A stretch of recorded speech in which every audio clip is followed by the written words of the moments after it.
Good day, everyone, and welcome to the initial episode of No Slapping Up. My name is Philip, and I'll be your host for today's episode.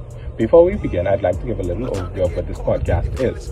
No Slapping Up is a podcast hosted by Youth Against Gender-Based Violence, a program sponsored by ORG Education. This podcast is a platform where we'll highlight, discuss, and enlighten youth and the wider public on issues related to gender-based violence. In this premiere episode, we'll be focusing on the basics, what gender-based violence is, types and examples of it, and the prevalence of it globally, regionally, and locally, of course. All right, so joining me in this discussion today are my other colleagues, the members of Youth Against Gender-Based Violence.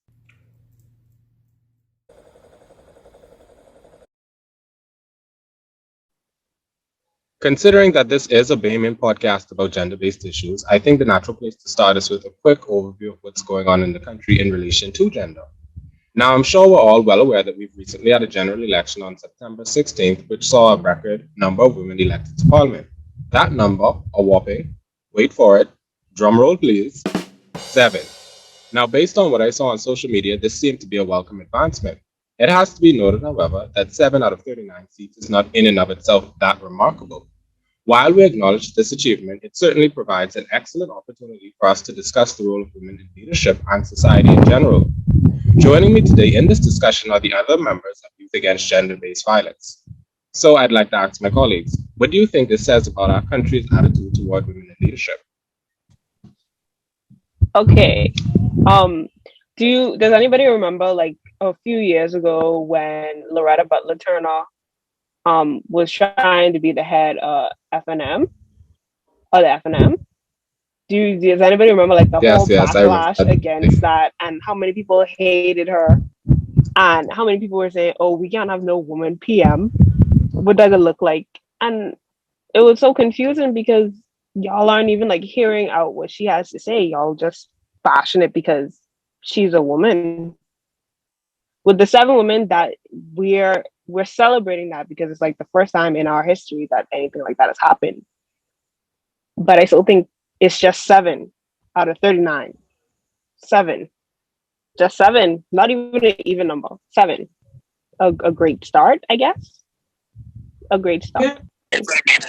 That this was a landslide election as well. And we know we have this tendency to just vote against the other party was. And the PLP ran 7 women. And in that landslide, all 7 ended up being elected. So we don't know if this was, what is the kind of causal relationship between the two things? Was it the fact that they actually believed in the women, which might have been true, or was it that they just wanted the FNM candidates gone?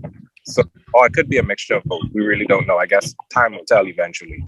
Well, we hope to see a progression. Yeah. Because when you think about it, countries like South Korea, Germany, other places in the world, they've had female prime ministers, female presidents, and that's even before 2015. And we just catching up to have, a whole seven members of parliament who are women. One for every day of the week. Exactly. But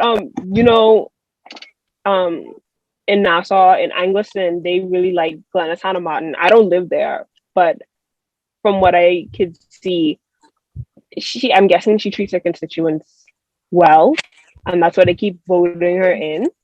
And that's an interesting because she's been the incumbent for I don't know how many election cycles now, and she seems to be like the overwhelming favorite. I think she won with like 75% of the vote in Angleton, if I'm not mistaken. And so she's have a very good reception with both her constituents and just generally in terms of in political spaces in the Bahamas. So it's interesting. And I think she did run for party leader in 2017 when they had the PLP convention. And one of the things was the slogan for this election cycle, the It's a New Day for the PLP, was actually her campaign slogan when she ran at that time. So I saw an article where someone noted that. I even read somewhere on social media that she's really active in the community, as in if somebody died, I think they were saying she didn't miss a funeral, like she's always there, she always makes time. So stuff like that, it seems small, but she's involved, she stays involved. As a police cadet, for Police Month, they did like community engagement events, and I was working one of them, and she showed up with a broke leg. Like they had chairs and stuff ready for her, but for her community at Angleton Park, she was there with a broke leg, interacting with the community. And I was like, that's great to see. So I'm guessing that area, their specific attitude towards her is good because she is good for them, I guess. But everybody else, I don't know. I'm not sure about.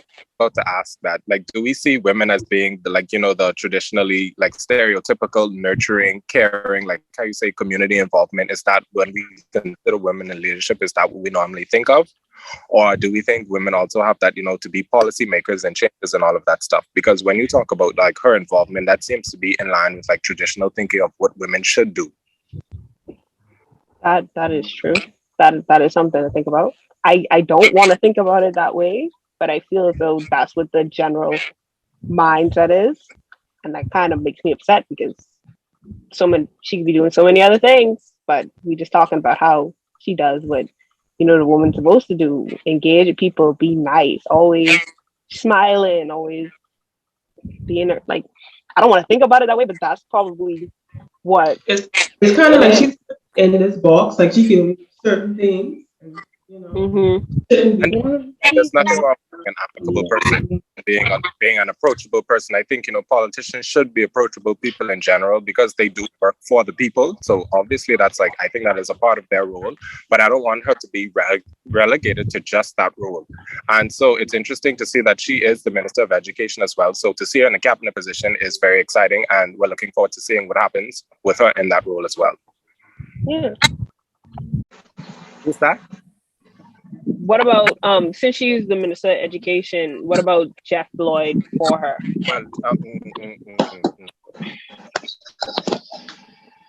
Was everybody okay with the way that he ran the ministry during his time in office? Everyone was okay with it.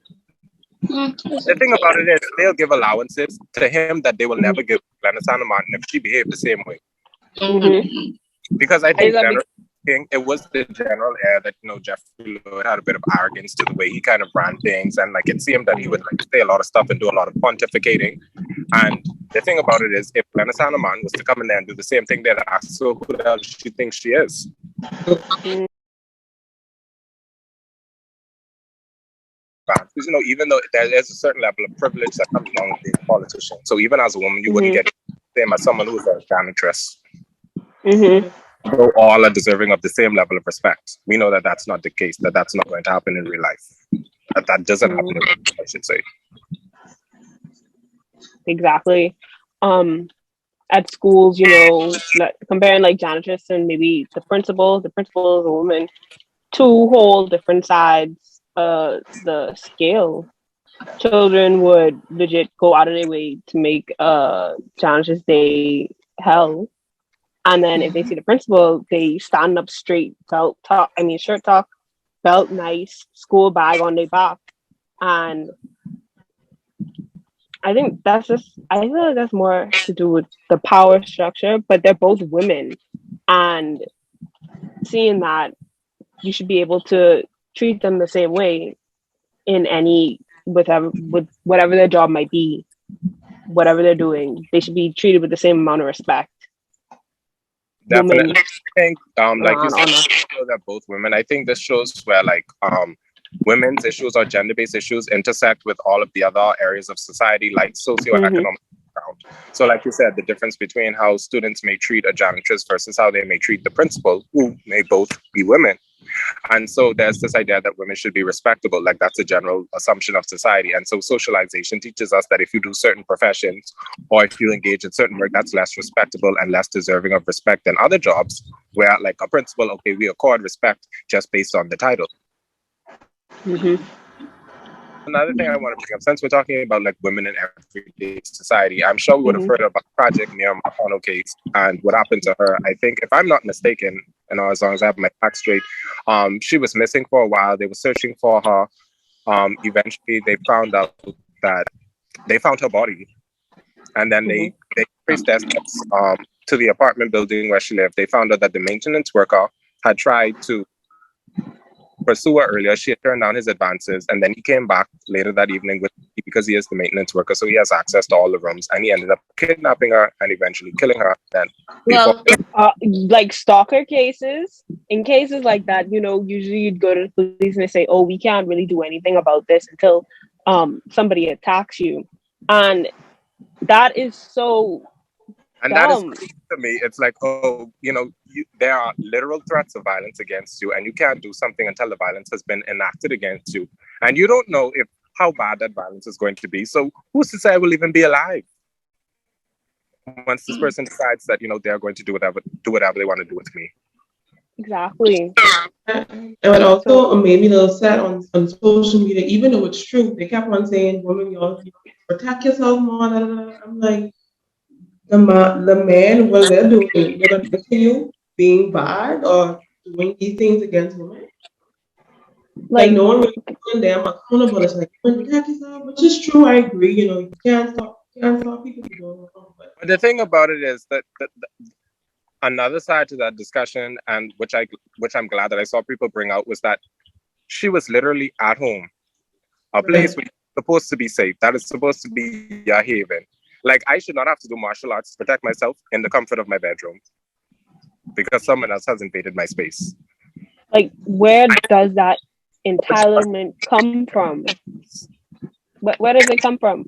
Why do men think that that's okay? I think there's a certain level of entitlement to women's bodies that men just are like ingrained. they by see society. women as It's objects. trained in society. Yes, That's and very tough. our thoughts go out to the family and all those who love her. I know she was on social media, and so a lot of people had parasocial connections to her in that way, and so it was really like people felt the ripples of that case, and I think it really sensitized a lot of people because it was close to the home, and it shouldn't have to be. That's another point I wanted to make. So I saw a lot of people say, like, if it was my sister or my mother or my cousin, like, I wouldn't know how I would have reacted. And while I get that, it hits a little deeper when it's someone close to you. I don't think it has to be someone close to you for you to show empathy to these kinds of situations. like, people were mad, like, people were sad. They didn't know. I'm like, You don't have to know her to be upset that such a tragic and horrible thing that shouldn't have happened. But there was also an emotion on top of that. Some people were sad or mad or whatever, but you also had people that was victim blaming her for the way she dressed, or say she probably was carrying herself this way, or she probably made herself approachable to make him feel as though he should be able to get her in any which way. So you have those people that just assume she was the cause and she probably did something to make him feel that way. But Unless she specifically invited him in, there is no reason why he should have done what he did. And the story being told is that she did reject his advances at first. When a person rejects you, you simply take the rejection, suck it up, and move on. and I feel like it doesn't even matter what she's on. Like, no is no. exactly. She said what her social media, what kind of social presence she had, none of that matters. It doesn't matter at all.